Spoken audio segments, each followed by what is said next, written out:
ನಿಧಾನದಲ್ಲಿ ನೀಡುವಂತಹ ಮಂತ್ರಾಕ್ಷತೆಗೆ ಅದರದ್ದೇ ಆದ ಪಾವಿತ್ರತೆ, ಶಕ್ತಿಯಿದೆ. ರಾಯರ ಶಕ್ತಿಯೇ ಮಂತ್ರಾಕ್ಷತೆಯಲ್ಲಿ ಅಡಕವಾಗಿದೆ. ಮಂತ್ರಾಕ್ಷತೆಯನ್ನು ತೆಗೆದುಕೊಳ್ಳುವಾಗ ನಾವು ತಪ್ಪುಗಳನ್ನು ಮಾಡಬಾರದು. ಮಂತ್ರಾಕ್ಷತೆಯ ಮಹತ್ವವೇನು? ಮಂತ್ರಾಕ್ಷತೆಯನ್ನು ಬಳಸುವುದರ ಪ್ರಯೋಜನಗಳೇನು? ಕಲಿಯುಗದ ಪ್ರತ್ಯಕ್ಷ ದೇವರೆಂದು ನಾವು ರಾಘವೇಂದ್ರ ಸ್ವಾಮಿಗಳನ್ನು ಕರೆಯುತ್ತೇವೆ.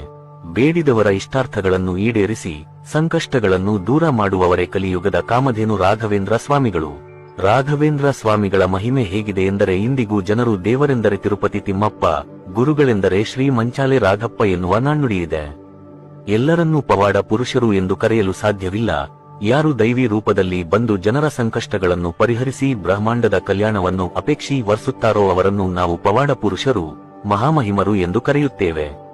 ರಾಘವೇಂದ್ರ ಸ್ವಾಮಿಗಳು ಅಕ್ಷರಶಃ ದೈವಾಂಶ ಸಂಭೂತರು. ರಾಘವೇಂದ್ರ ಸ್ವಾಮಿಗಳು ನೆಲೆನಿಂತ ಮಂತ್ರಾಲಯದಲ್ಲಿ ಹಾಗೂ ಇತರೆ ರಾಯರ ಮಠಗಳಲ್ಲಿ ನೀಡುವ ಮಂತ್ರಾಕ್ಷತೆಗೆ ಎಷ್ಟೊಂದು